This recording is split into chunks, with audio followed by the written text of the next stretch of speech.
Assalamualaikum warahmatullahi wabarakatuh. Alhamdulillahillazi arsala fil asyhadu an la ilaha illallah wahdahu la syarikalah wa asyhadu anna muhammadan abduhu wa rasuluh sallallahu alaihi wasallam la nabiyya ba'dah. Amma ba'd, wa qala Allah ta'ala fil Qur'anil Karim, a'udzu billahi minasy syaithanir rajim, bismillahirrahmanirrahim. Innallaha wal malaikati Innallaha wa malaikatahu yusholluna 'alan nabi. Ya ayyuhalladzina amanu shollu 'alaihi wasallimu taslima. Shadaqallahul azim. Yang sama kita hormati pengurus Masjid Raya Tanjung Bonai, yang sama kita hormati setiap nenek mama, alim ulama, cerdik pandai, tokoh masyarakat, ibu-ibu, bunda kandung. Umumnya kita yang hadir, Bapak Ibu kaum muslimin wal muslimat, sidang jamaah salat tarawih rahimakumullah. Pertama, puji dan syukur kita selalu persembahkan kepada Allah Subhanahu wa taala. Alhamdulillahirabbil alamin, sampai malam ini insyaallah malam ke-13 kita menunaikan sholat tarawih secara berjamaah. Alhamdulillah sudah masuk hari ke-12 tadi kita melaksanakan atau mempuasakan Ramadan. Kita sangat berharap Bapak Ibu atas ibadah puasa dan ibadah-ibadah yang lain yang kita lakukan di bulan Ramadan ini tentu bisa diterima oleh Allah dan dibalas oleh Allah dengan imbalan pahala yang berlipat ganda adanya. Amin ya rabbal alamin. Seiring dengan itu selawat dan salam senantiasa tercurah teruntuk Nabi kita Muhammad sallallahu alaihi wasallam. Allahumma shalli ala Muhammad wa ala ali Muhammad. Bapak Ibu kaum muslimin sidang jamaah salat tarawih yang dirahmati Allah. Ambo ingin menyampaikan, mungkinlah banyak disampaikan oleh para penceramah malam-malam sebelum mengenai keistimewaan, keutamaan bulan Ramadan. Mudah-mudahan menjadi motivasi. Jadi kita bersama bulan Ramadan ku sesungguhnya. Terkadang di sebagian kita Bapak Ibu samo jo orang matandang main bola itu di babak penyisihan di ikut sodo pemain sehingga kami latibo di babak semifinal kok mungkin lah babak semifinal mungkin Pak Ji Sal mungkin latibo di babak semifinal alasan mungkin berkurang pemain sementara masuk babak final antara kembora kesebelasan dengan ikut. Tapi itulah yang intinya Pak Bu, yang masuk final nih. Insyaallah pialanya besok di 1 Syawal atau tak tahun. Bapak Ibu yang dirahmati Allah, banyak keistimewaan di bulan Ramadan. Namun yang akan mau sampaikan kok ada dalam sebuah hadis mengkisahkan tentang 3 orang yang berteman. Yang 2 orang mati di medan perang. Mati di medan perang membela agama Allah. Jelas matinya mati syahid. Jelas tempatnya nanti di surga. Jelas dia itu mulia di sisi Allah. Namun ada satu ibadah yang bisa melebihi nilai daripada mati syahid. Atau dari yang 3 orang berteman tadi, 1 orangnya meninggal 1 tahun kemudian.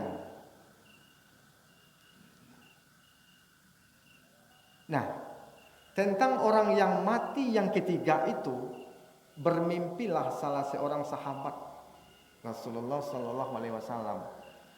Mimpinya diceritakan ke sahabat-sahabatnya tentang orang yang mati terakhir itu. Dia menemukan dalam mimpi itu orang yang terakhir itu matinya di atas tempat tidur, di atas kasur.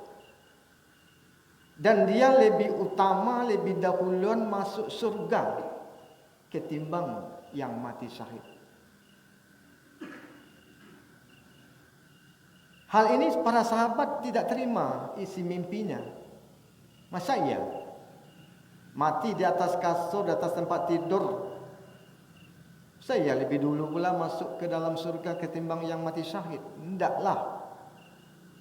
Akhirnya dikadukanlah ke Rasulullah sallallahu alaihi wasallam.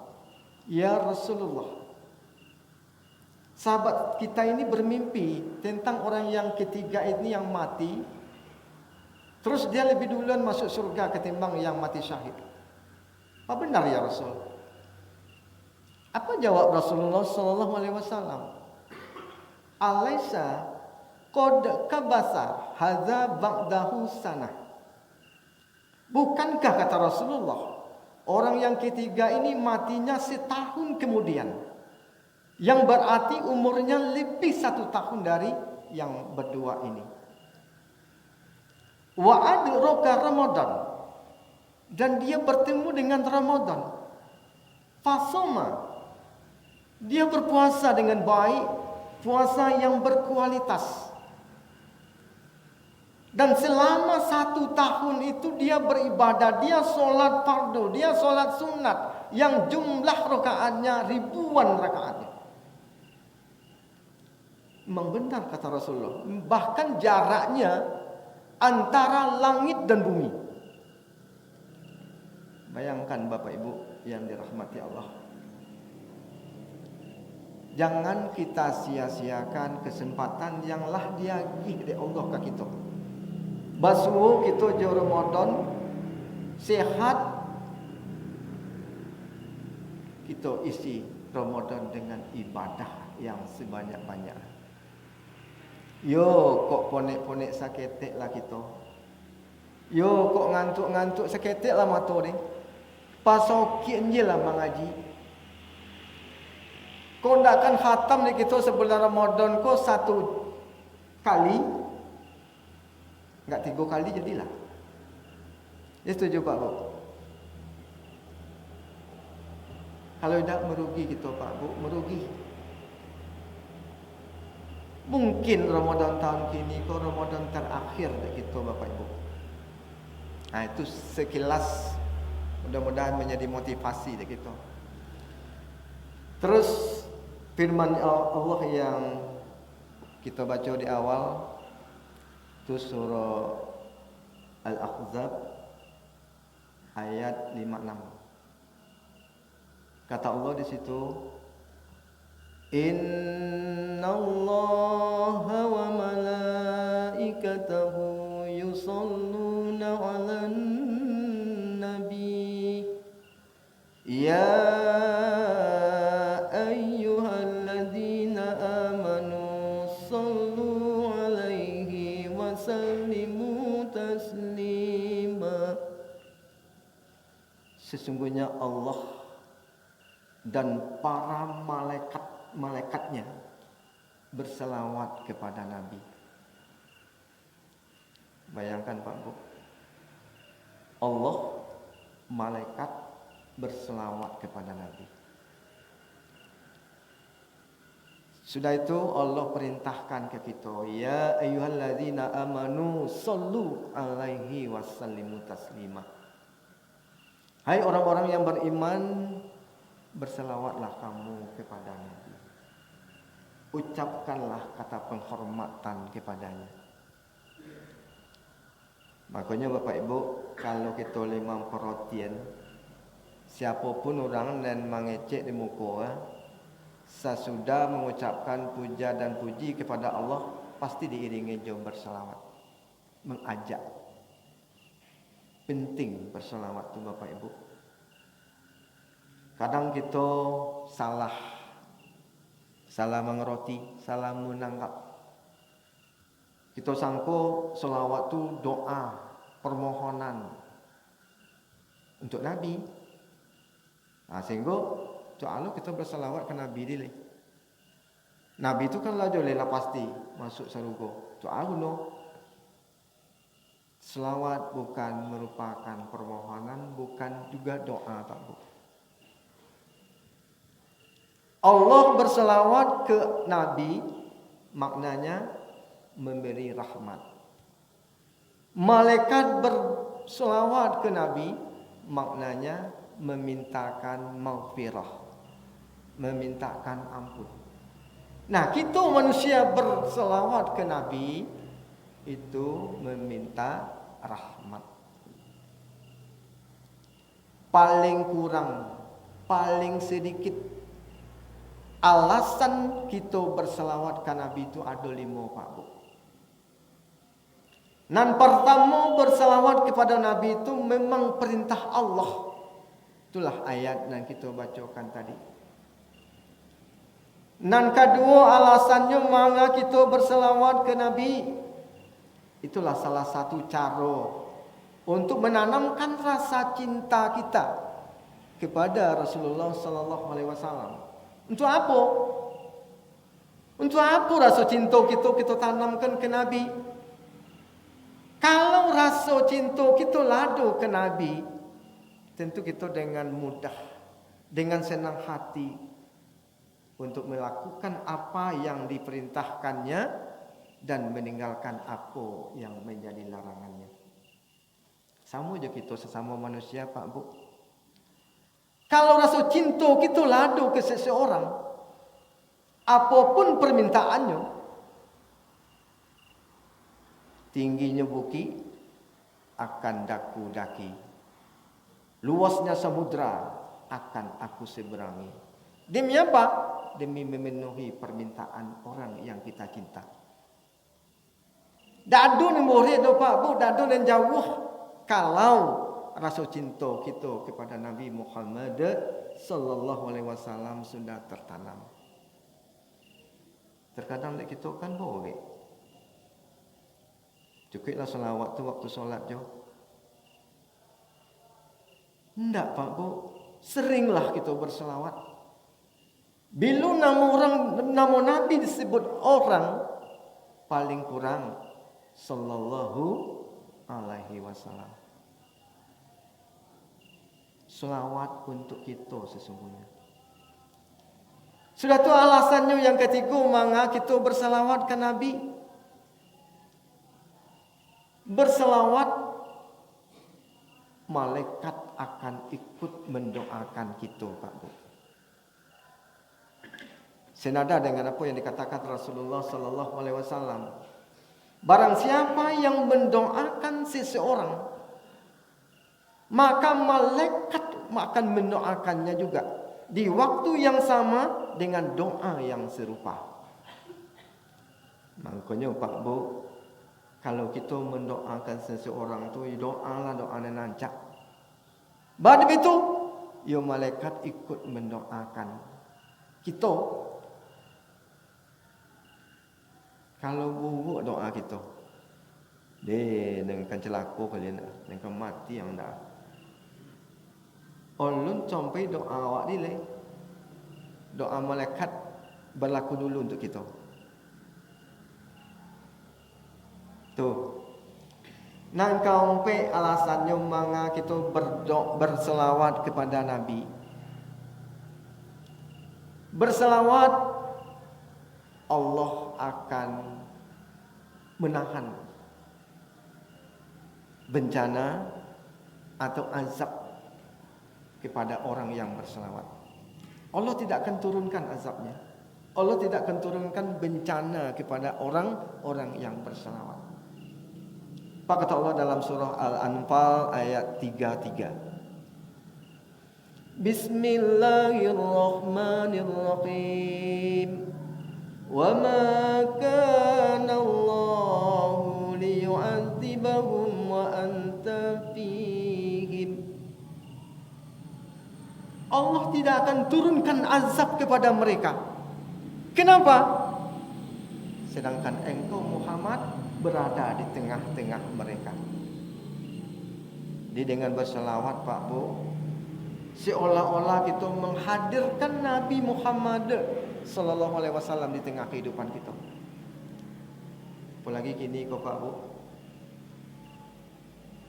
dak tonang sebontor je kita dak ini. Ti boleh si Covid lah membuat kita gelisah balik, lah membuat kita comel, sehinggalah keluar surat edaran. Mari kita berselawat. Mudah-mudahan Allah akan tahan azabnya. Kalau bencana namanya kan tahan bencananya. Musibah dek kita. berupa Covid. Olahnya nih. Kita yakini ayat ini Bapak Ibu.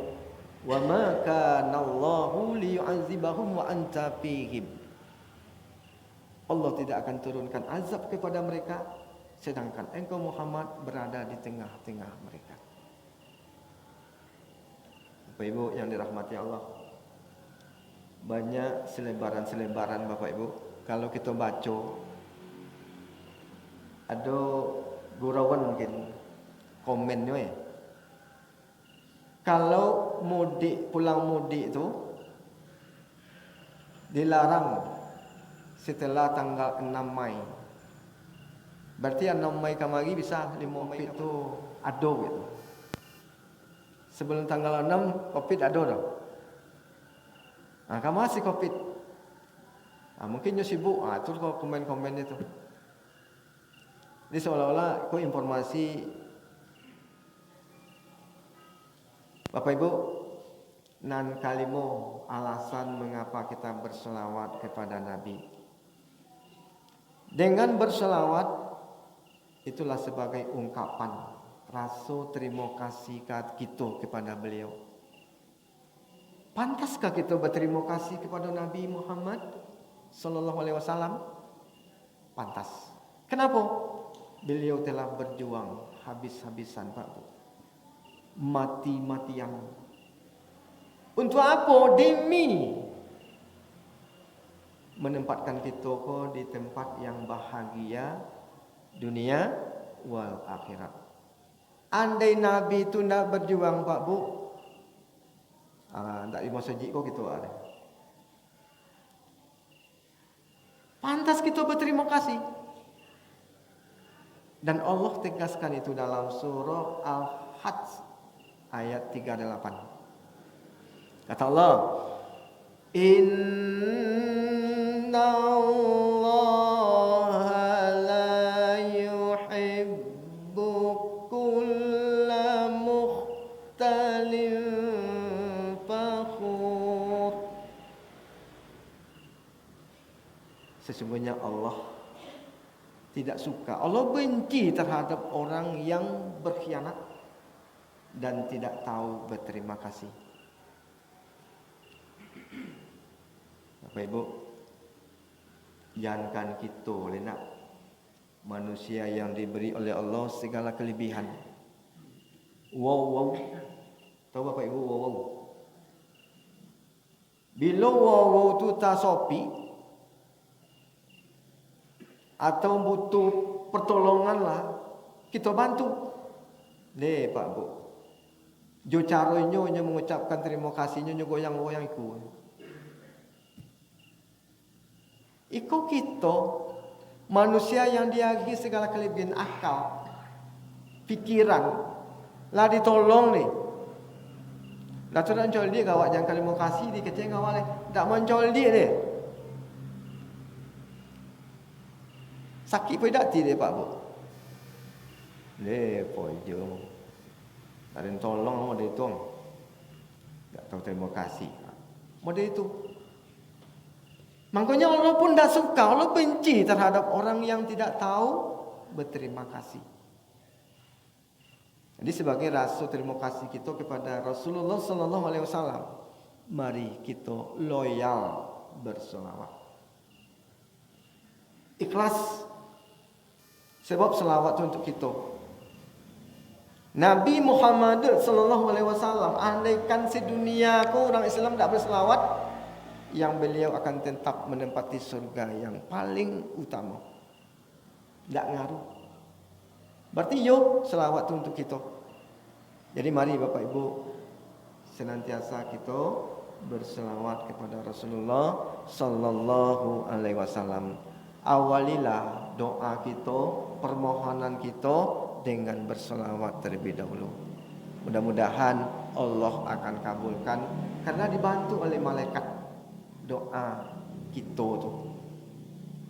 Nah itu mungkin Bapak Ibu yang bisa disampaikan dalam kesempatan kini.